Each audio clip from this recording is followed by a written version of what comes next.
escola do mundo, onde eu posso ensinar e aprender. A palavra da sabedoria é a nossa EBD.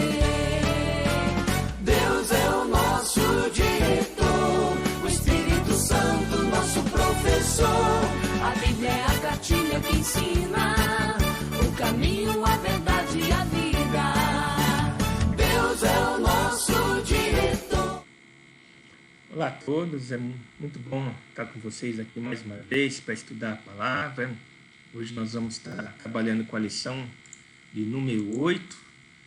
É um tema muito legal, gostei muito da lição. O tema é a morte do mediador. É uma lição muito bem estruturada, muito bem escrita, né? Quem não leu a revista, faça isso, né? Porque senão vai estar perdendo uma lição excelente, né?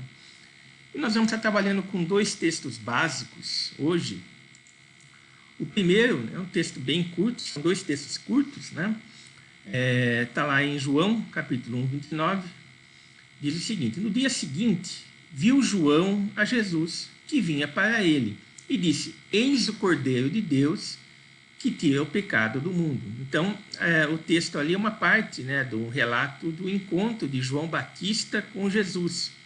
Quando João Batista vê Jesus vindo ao encontro dele, João Batista diz essa frase: eis o Cordeiro de Deus, que tira o pecado do mundo. E o outro texto básico, em 1 Timóteo, capítulo 2, versículo 5, diz: há um só Deus e um só mediador entre Deus e os homens, Cristo Jesus, homem. Só lembrando, então, nós vamos estar falando justamente da morte do mediador, né? E esses 2 textos que nós lemos trazem justamente esse aspecto, né, do ministério de Jesus como aquele que figura como o único e suficiente mediador, né? E como isso se dá através da sua morte.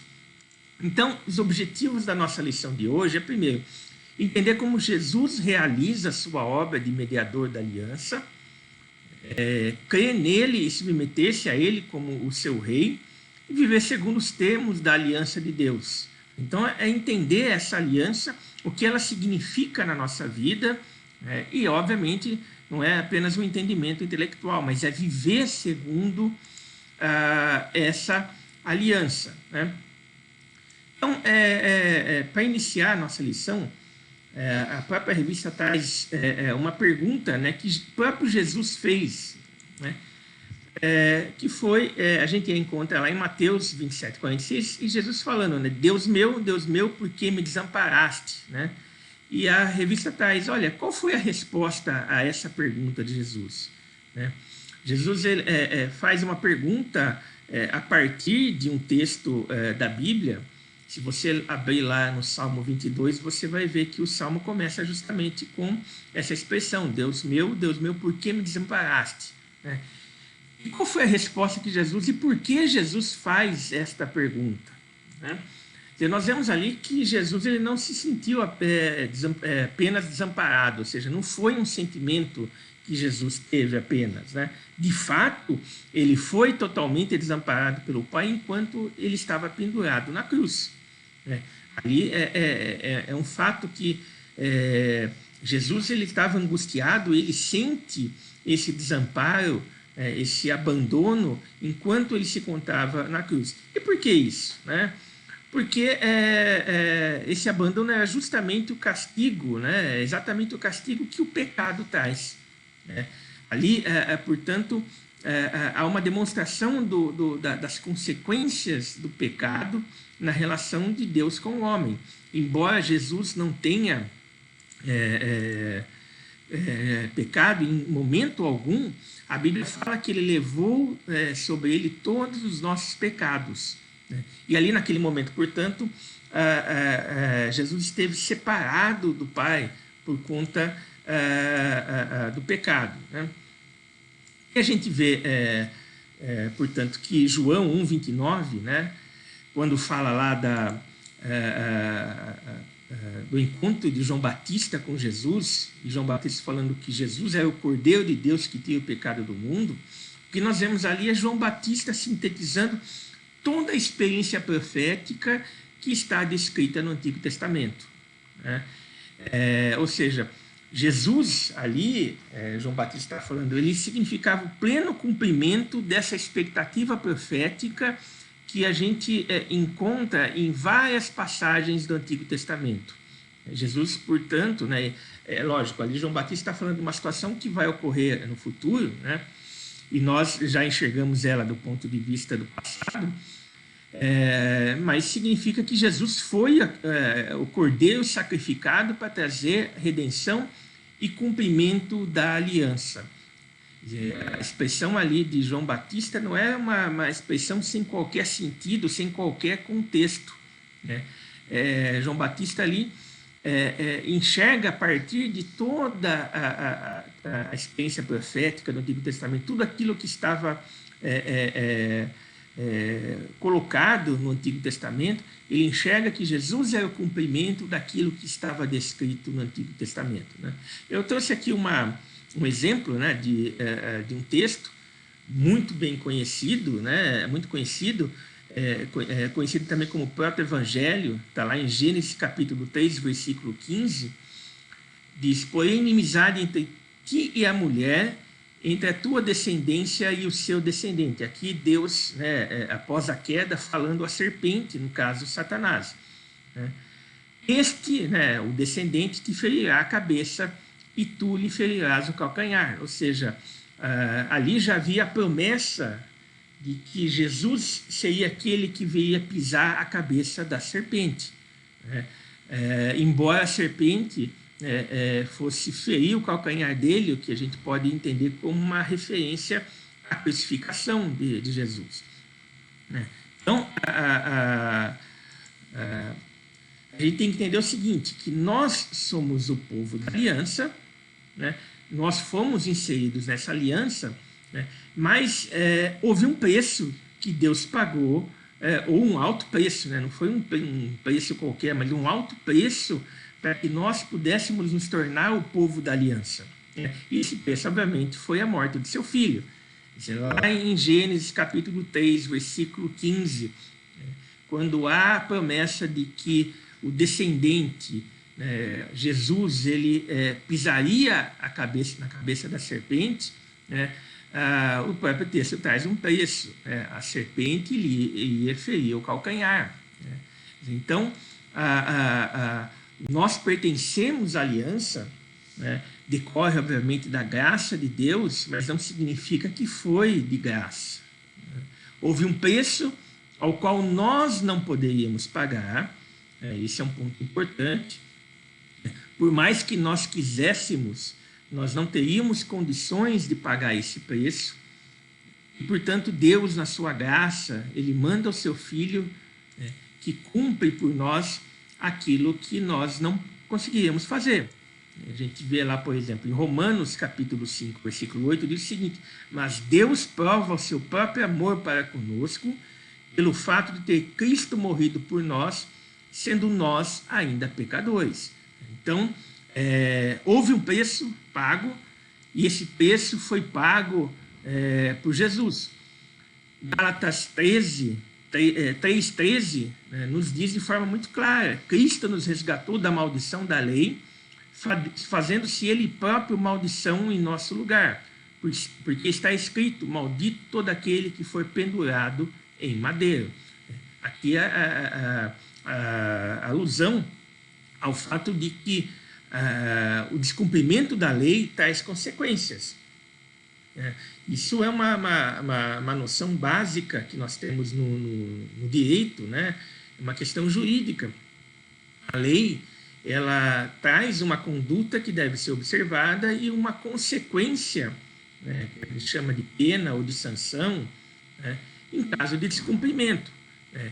E a lei previa condutas, né, aquilo que nós deveríamos fazer, agir ou deixar de fazer, para que nós pudéssemos ser salvos. A Bíblia fala que nós descumprimos isso quando nós pecamos, né? Lá em Adão, né, quando o homem pecou, ele quebrou esse pacto, essa aliança que Deus havia feito com o homem. E a partir disso, ele foi incapaz de agir ou fazer qualquer coisa em prol da sua redenção. E aí Deus manda seu filho, como Gálatas aqui fala, Cristo nos resgatou da maldição da lei. A maldição da lei é a morte, fazendo-se ele próprio maldição em nosso lugar. Ou seja, aqui esse papel vigário de Jesus, o vicário de Jesus, no sentido de ele se colocar no nosso lugar, aquilo que nós deveríamos fazer, aquilo que nós deveríamos cumprir, aquilo que nós deveríamos pagar, ele fez em nosso lugar. E aí nós temos também Paulo escrevendo lá a igreja em Corinto, dizendo: antes de tudo vos entreguei o que também recebi, que Cristo morreu pelos nossos pecados segundo as Escrituras. Então, a gente volta lá na ideia de que nós somos sim o povo da aliança, nós que cremos na salvação em Jesus, mas isso teve um preço. Deus pagou um preço muito alto, que foi a morte do seu filho. A gente vai falar um pouquinho agora dos mediadores e de suas funções, para a gente entender um pouquinho, entender, obviamente, qual que foi o papel de Jesus enquanto mediador. Para isso, nós temos algumas figuras na Bíblia que expressam esse papel de mediador. Nós vamos trabalhar basicamente com uma aqui, que é a figura de Abraão, para depois a gente entender como Jesus exerceu o seu papel. O primeiro ponto que a gente tem que entender é que, com o pecado, quando o pecado entra no mundo, o reino de Satanás vai se estabelecer. Ou seja, se com Jesus nós temos a inauguração do reino de Deus na terra, o pecado é o que inaugura o reino de Satanás na terra também.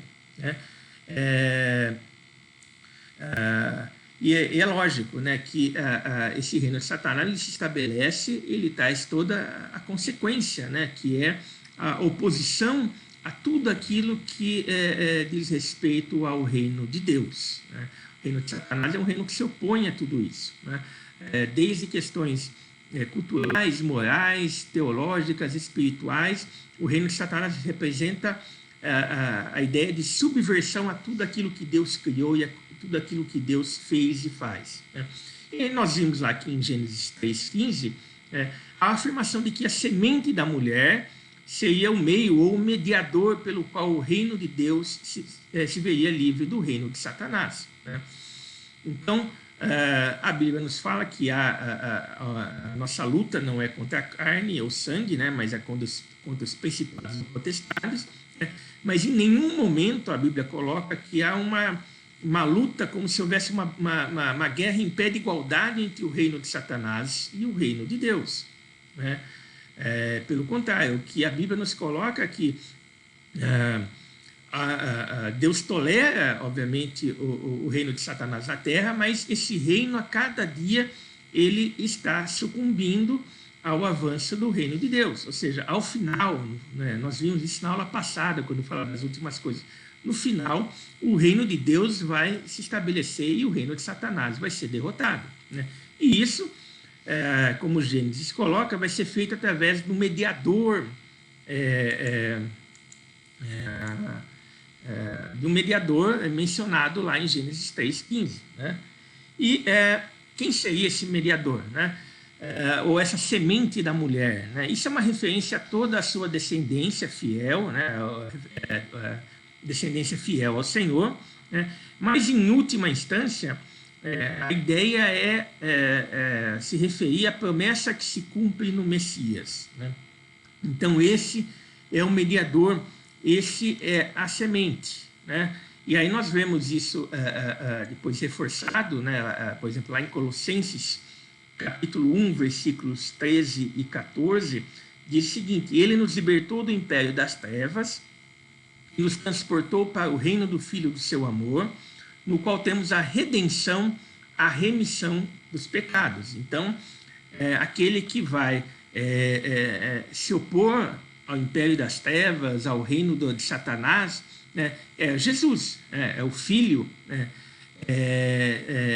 pelo qual nós temos a redenção. É ele que, portanto, representa, em última instância, o cumprimento daquela promessa feita lá em Gênesis 3:15. Como eu falei, nós vamos falar um pouquinho de Abraão para a gente entender a sua atuação, né? Como ele, de certo modo, é um tipo de Cristo, ou seja, ele representa, né, ou ele simboliza a figura de Cristo que viria depois, né, para depois a gente falar do próprio Jesus. Então Abraão ele foi chamado para uma terra estranha, né, para viver dentro de um padrão previsto na aliança de Deus. A gente vê os detalhes dessa aliança que Deus faz com Abraão lá em Gênesis capítulo 15, versículos de 7 a 21. Eu não vou estar lendo todo o texto, mas para você compreender bem e gravar bem o que nós estamos falando, é importante que você leia depois em casa esse texto, Gênesis 15, de 7 a 21. Né? E eu quero ressaltar aqui um versículo em particular, que é Gênesis 15, 18. Diz o seguinte: naquele mesmo dia fez o Senhor aliança com Abraão. É um texto, obviamente, isolado, né?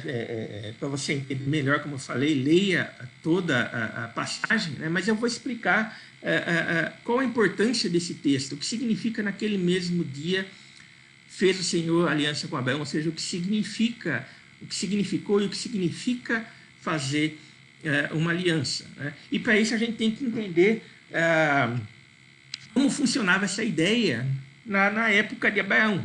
Né? A aliança ali, e o próprio texto de Gênesis, no contexto ele vai falar, aliança significava, obviamente, um compromisso que é assumido, mas esse compromisso tinha um caráter formal, jurídico e moral muito mais apurado. Né? Como era feita essa aliança? Né? Se cortavam animais ao meio, né? Se colocava as partes uma virada para as outras, com espaço no meio entre elas, né? Como se você construísse um caminho com as partes dos animais cortados. Né? E ali naquele meio, as partes envolvidas na aliança deveriam passar. O que isso significava? Quando se colocava os animais cortados, né, e obviamente aquilo derramava sangue, os animais cortados, sacrificados, se passava no meio, né, havia ali por parte de quem fizesse isso, um ato de assunção de uma responsabilidade, né, de sangue pelo cumprimento daquela aliança. Significava o seguinte: quando alguém passava no meio ali, ele estava dizendo que se ele descumprisse a aliança, ele pagaria com o próprio sangue. Essa é a declaração implícita naquele ato de passar no meio, né, dos animais sacrificados. Né? Então, fazer uma aliança era derramar sangue, né, e era assumir com o próprio sangue a responsabilidade pelo cumprimento do pacto ou não. Né? Se pagava com sangue caso não houvesse o cumprimento do pacto pela parte. Né? E o interessante é que nós vemos aqui, nesse texto de Gênesis 15, 18, né, dizendo que naquele mesmo dia fez o Senhor aliança com Abraão. Né? Não fala que eles fizeram aliança, né, no sentido de expressar que tanto Deus quanto Abraão tivessem passado entre as partes cortadas dos animais. Né? Ou seja, o que a gente vê do texto é que apenas o Senhor passou entre as partes cortadas dos animais. Né? É interessante isso porque, com essa conduta, né, Deus assume ele mesmo a responsabilidade pelo cumprimento ou não da aliança. Né? Essa conduta, isso que ocorre, tem tudo a ver lá com Gênesis 3,15. né? Quando Deus promete que a semente, ou o Messias, ou o Cristo, né? A palavra Cristo quer dizer o Messias, né? Só que em grego, né? Quando Cristo vem, e ele pisa a cabeça de Satanás, como uma promessa lá de Gênesis 3,15, isso é fruto também do fato de que Deus ele assume a responsabilidade pelo cumprimento da aliança.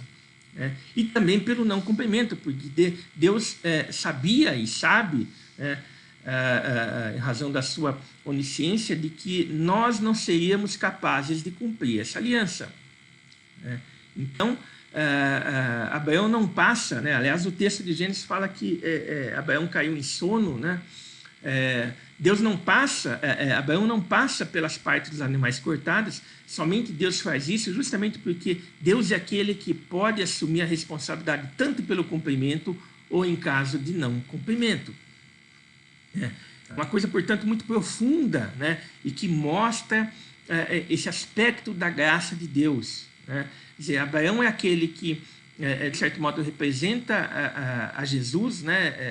É um tipo de Jesus, ele é aquele que recebeu a promessa, o pai da fé que recebeu a promessa de que da descendência dele viriam ser formada uma nação numerosa, mas Abraão, né, com tudo o que ele representa, ele não seria capaz de assumir a responsabilidade pelo cumprimento da aliança, né?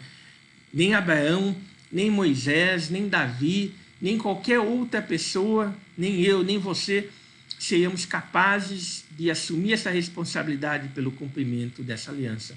E Deus, sabendo dessa nossa condição, dessa nossa fraqueza, ele, na sua graça, ele mesmo assume essa responsabilidade, né? Ele é aquele que é o fiador, né, através de Jesus, da própria aliança. A gente vê lá em Hebreus 9, a partir do versículo 11, diz o seguinte: quando, porém, veio Cristo como sumo sacerdote dos bens já realizados, mediante o maior e mais perfeito tabernáculo, não feito por mãos, quer dizer, não desta criação, não por meio de sangue de bodes e de bezerros, né, mas pelo seu próprio sangue, então no Santo dos Santos, uma vez por todas, tendo obtido eterna redenção. Quer dizer, a aliança que Deus faz conosco não é aquela aliança simples que se fazia na antiguidade, em que se cortavam animais e com o sangue desses animais que era aspergido nas pessoas para purificação. Não, o sangue aqui derramado é o próprio sangue de Cristo. Esse sangue que permitiu ele entrar no Santo dos Santos de uma vez por todas, né? Para vocês entenderem, o sumo sacerdote havia um lugar no templo, que era o Santo dos Santos, onde apenas o sumo sacerdote podia entrar uma vez por ano. Qualquer outro que entrasse ali morria, né? Era comum que o sumo sacerdote, e havia todo um ritual de purificação, que se ele entrasse impuro, ele também morria. Então, ele entrava normalmente amarrado por uma corda, né? Se acontecesse dele morrer lá dentro, as outras pessoas puxariam ele para fora, porque eles não podiam entrar, né? Mas era algo que todo ano ele tinha que fazer. Aqui o texto fala que Jesus ele entra no Santo dos Santos, né? Ou seja, ele quebra essa barreira, essa separação que há entre Deus e os homens, né? E ele entra de uma vez por todas para oferecer sacrifício pelos pecados, né? Ou seja, não há necessidade de repetição de sacrifícios, né? Jesus já fez isso de uma vez por todas. E aí o texto de Hebreus continua: portanto, se o sangue de bodes, de touros e a cinza de uma novilha, aspergidos sobre os contaminados, os santificam quanto à purificação da carne, muito mais o sangue de Cristo, que pelo Espírito Eterno a si mesmo se ofereceu sem mácula a Deus, purificará a nossa consciência de obras mortas, para servirmos ao Deus vivo. Então, nós estamos falando ali de uma aliança que é feita por Deus conosco, mas que ela é garantida por algo que é superior, que é o sangue de Jesus. E aí Hebreus continua: por isso mesmo ele é o mediador da nova aliança, a fim de que, intervindo a morte para a remissão das transgressões que havia sobre a primeira aliança, recebam a promessa da eterna herança àqueles que têm sido chamados. Né? Então, qual que é seria o papel de Jesus, né, como mediador? Aí a gente pode ver, primeiro, Jesus como o profeta que revela o caráter do Pai. Né? Jesus é aquele que tem condições de mostrar quem efetivamente é o Pai. Né? E aí a gente vê, por exemplo, lá em João 6,14, dizendo: vendo, pois, os homens o sinal que Jesus fizera, disseram: este é verdadeiramente o profeta que devia vir ao mundo. Né? E aqui os judeus eles estão fazendo alusão a promessas de que que viria um profeta, promessas que constam lá do Antigo Testamento de que viria um profeta. Aí eu trago aqui como exemplo Deuteronômio 18,15, que diz: suscitar-lhe-ei um profeta do meio dos seus irmãos, semelhante a ti, em cuja boca porei as minhas palavras, e ele lhes falará tudo o que lhe ordenar. Ficou um pouquinho aqui errado, mas dá para entender. Né? Então aqui a gente vê uma profecia de que viria um profeta, e os judeus, quando veem Jesus fazendo sinais, eles reconhecem: olha, este é verdadeiramente o profeta que devia vir ao mundo. Mas também Jesus é aquele que atua como sacerdote. Né?